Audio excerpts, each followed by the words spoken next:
Welcome back everyone. Today we are going to discuss the topic of the vitamin B1. The vitamin B1 is also known as the thiamine. The primary source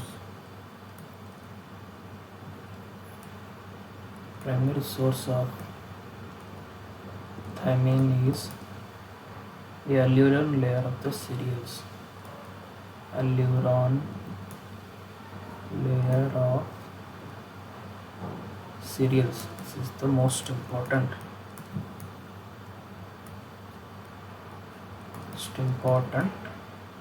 source. The technique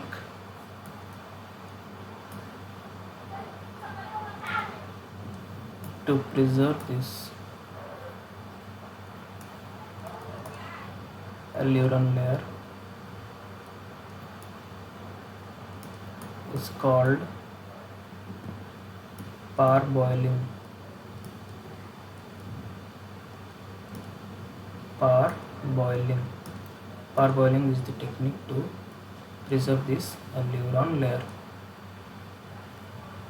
As this alluron layer is the primary source of thiamine or vitamin B1, the unpolished rice and whole wheat flour are better in nutritive value than polished food.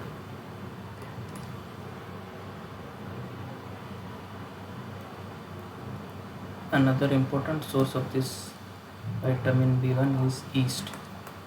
Is also a very important source of B1.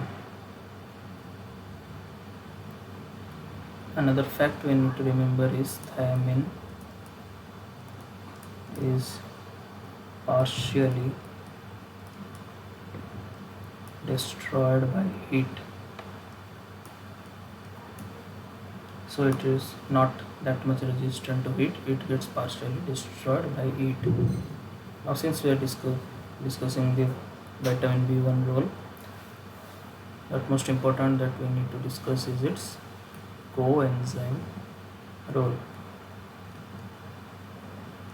Coenzyme role of B1 is the active form. First of all is TPP or TTP. TPP stands for thiamine pyrophosphate.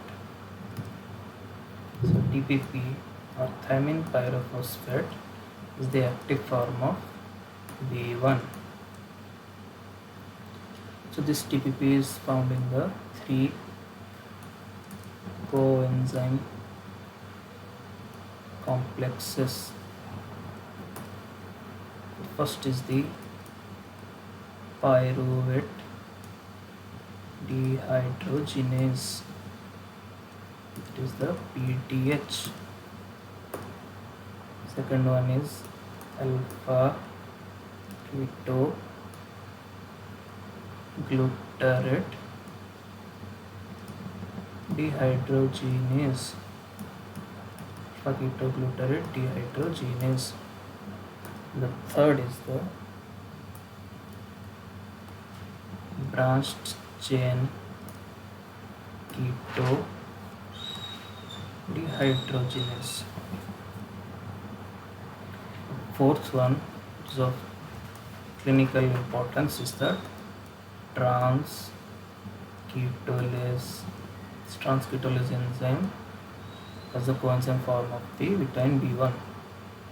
This is the most important form of clinical importance.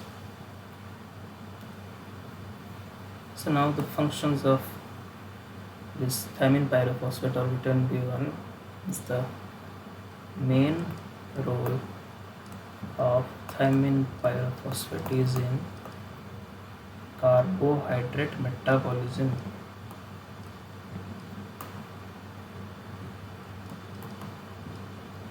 So the intake of B1 depends on the intake of the carbohydrates. As the main role of TPP is in carbohydrate metabolism, the intake or the required daily allowance of B1, it depends on the intake of the carbohydrates. How much of carbohydrates are we taking into our body? The next we are going to discuss is this deficiency of B1 is very commonly seen in chronic alcoholics. In chronic alcoholics, this deficiency of B1 is most commonly seen. Why? Because alcohol decreases the absorption of B1.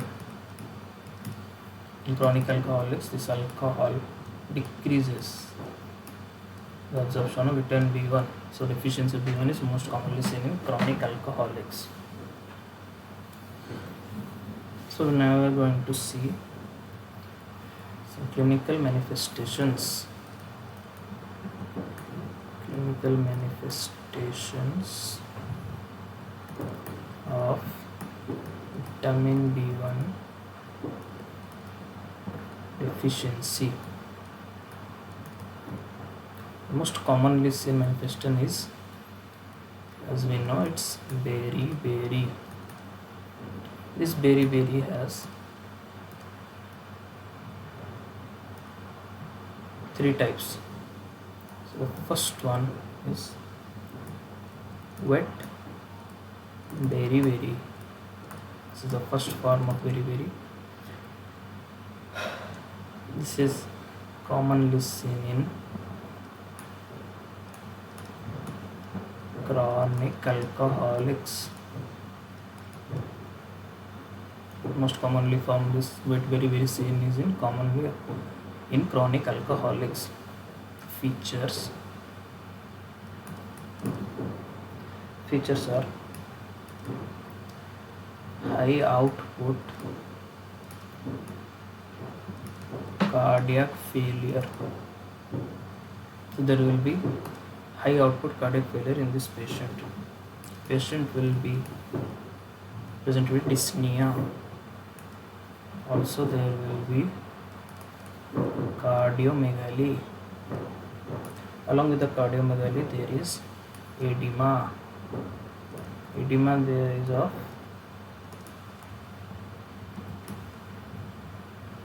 peripheral edema and pulmonary edema. Along with the heart, the lungs will be affected. So from these features we have seen that the most commonly the heart is affected in wet beriberi. There is cardiomegaly, there is edema in form of pulmonary edema and peripheral edema. There is also cardiac failure. The patient presents with dyspnea.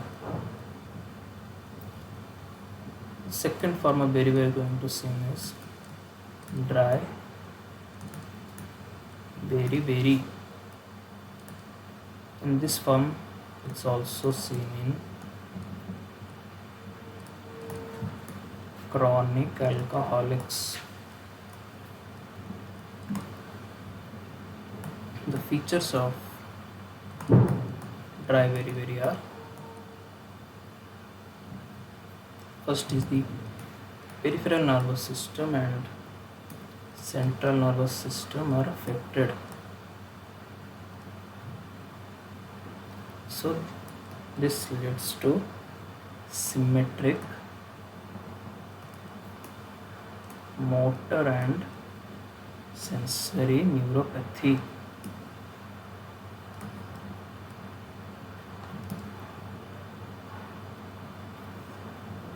then the predominantly lower limbs will be affected. Lower limbs will be affected. How they will be affected? There will be pain, paresthesia, and loss of reflexes in lower limbs. Predominantly the lower limbs are affected. There will be pain, paresthesia, and loss of reflexes in the lower limbs. There also will be muscle cramps in lower limbs, and in severe cases there could be severe cases of muscle atrophy. As there is loss of reflexes and motor functions are affected, there could be muscle atrophy in severe cases if it's not treated.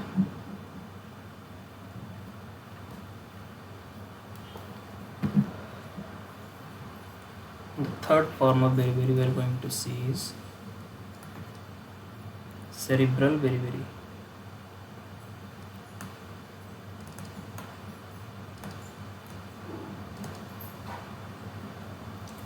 Here it's called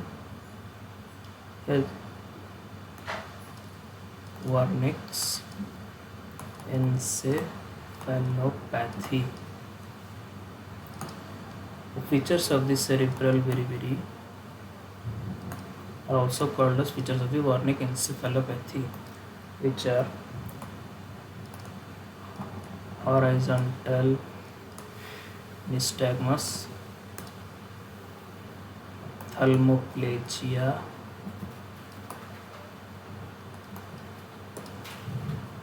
truncal ataxia, and there also will be confusion. This confusion is coupled with memory loss or dementia. This confusion along with the memory loss or dementia is called confabulatory psychosis.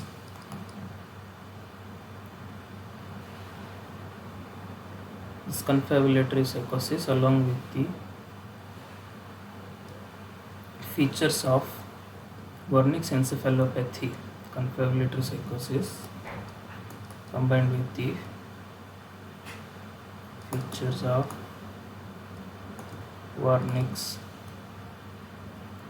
encephalopathy is called Wernicke's Korsakoff syndrome. Wernicke's Korsakoff syndrome. So we've seen three types of beriberi. There is wet beriberi, there is dry beriberi, and there is cerebral beriberi. So these three types of beriberi are due to deficiency of vitamin B1 or thiamine. The active form of thiamine is the thiamine pyrophosphate or TPP. The next function we are going to discuss is nerve conduction. How B1 is involved in the nerve conduction. This B1 leads to phosphorylation of chloride channels. This B1 causes phosphorylation of the chloride channels in the neurons.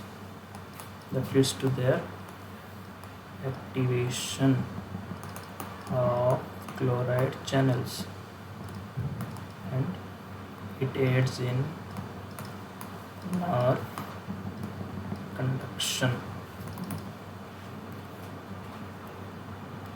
So in nerve conduction, vitamin B1 causes phosphorylation of chloride channels which leads to their activation, and it aids in nerve conduction.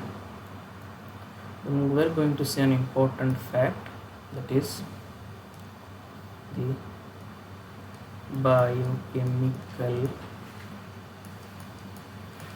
assay of B1. Previously, when we are discussing the active forms or coenzyme forms of vitamin B1, there we have discussed this enzyme transketolase. This transketolase enzyme is most commonly present in the erythrocytes or the RBC. So the biochemical assay of B1 is erythrocyte transketolase.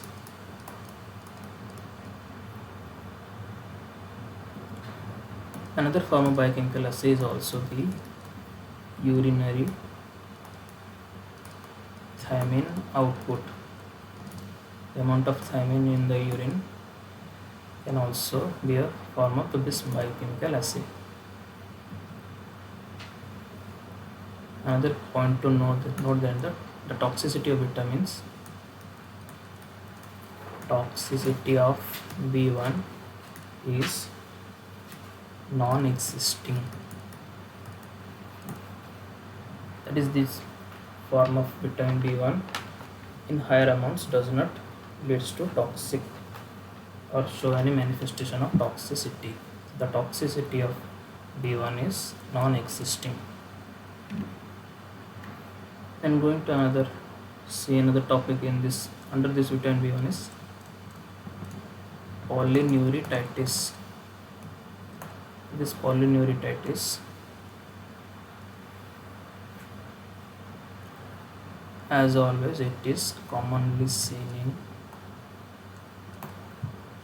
chronic alcoholics.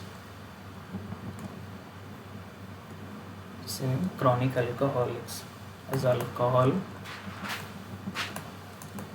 inhibits thiamine absorption. This is a previously well established fact. We have seen above that alcohol inhibits the thiamine absorption.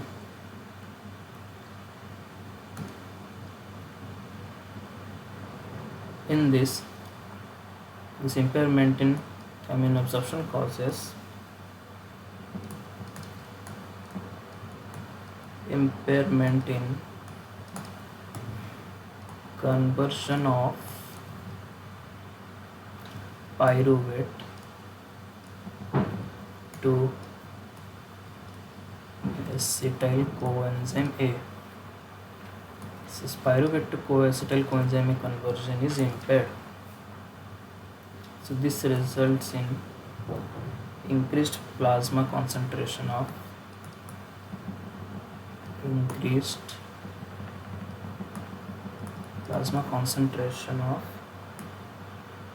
pyruvate. This pyruvate is further converted to lactate. This pyruvate and lactate in plasma concentration is increased.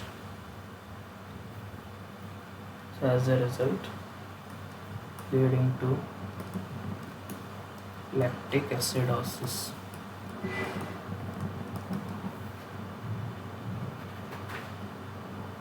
So this deficiency manifestation is seen as horizontal ridges in nails. This deficiency manifestation of B1 is seen as horizontal ridges in the nails. The nails, there will be horizontal ridges.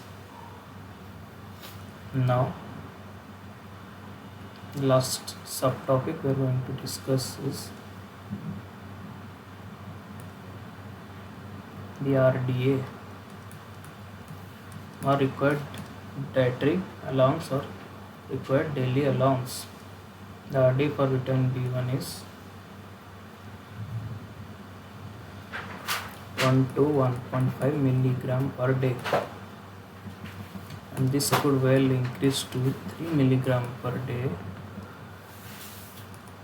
during pregnancy.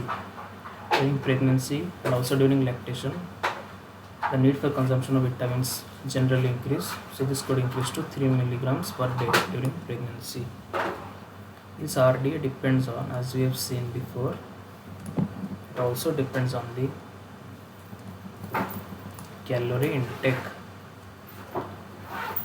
This calorie intake is 0.5 milligram per 100 calories.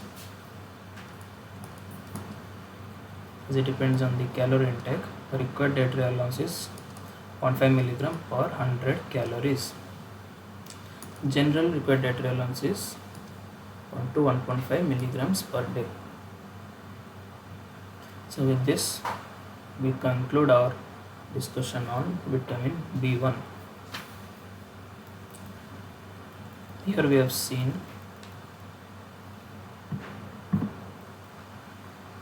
the primary sources of thiamine is the liveron layer of cereals. This is the most important source. And the technique to preserve this liveron layer is parboiling. And the unpolished rice and whole wheat flour are better in nutritive value than polished food. Yeast is also a very important source of vitamin B1, and thiamine is also partially destroyed by heat. Then we see the coenzyme role. The active form is TPP, it is thiamine pyrophosphate.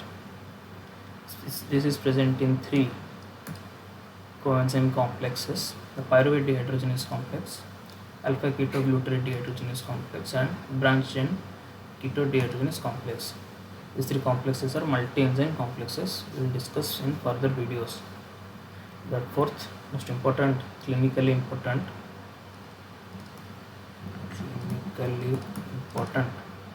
form is the transketolase or erythrocyte transketolase. That is most prevalently present in the RBC. Main role of TPP is in the carbohydrate metabolism. The intake of B1 depends on the intake of carbohydrates. So the deficiency of B1 is very commonly seen in chronic alcoholics. Why? Alcohol decreases the absorption of vitamin B1. Now we see the clinical manifestations of vitamin B1 deficiency.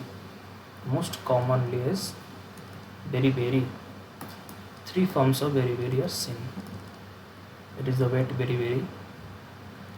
Most commonly heart is affected along with the pulmonary and peripheral edema.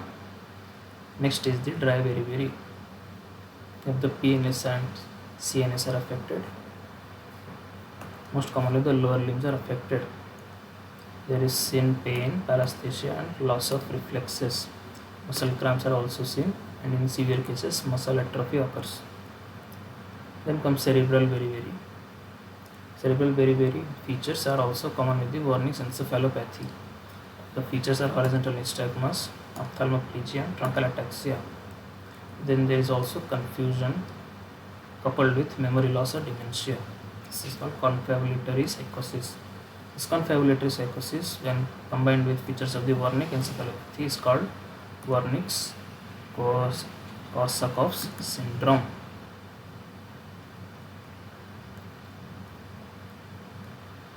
Then we see the role of vitamin B1 in nerve conduction. B1 helps in the phosphorylation of chloride channels. This leads to activation of chloride channels and aids in nerve conduction. The biochemical assay of B1 is erythrocyte transketolase. In questions they will be given chronic alcoholics presented with such features. The erythrocyte transketolase function is decreased. From this clue, you will be able to understand this is a form of vitamin B1 deficiency. Another way of biochemical assay is the urinary thiamine output. The next fact we will learn that toxicity of vitamin is non-existing. Vitamin B1 toxicity doesn't exist. In polyneuritides, alcohol inhibits thiamine absorption, leads to accumulation of pyruvate and acetyl CoA. Pyruvate and lactate accumulates and leading to lactic acidosis. This deficiency manifestation is seen as horizontal ridges in the nails. Lastly, the RD is 1 to 1.5 milligrams per day, and in pregnancy increases to 3 milligrams per day. This RD depends on the calorie intake, which is 0.5 milligrams per 100 calories. Make sure to revision this topic, guys. I will catch you in the next lecture. Thank you.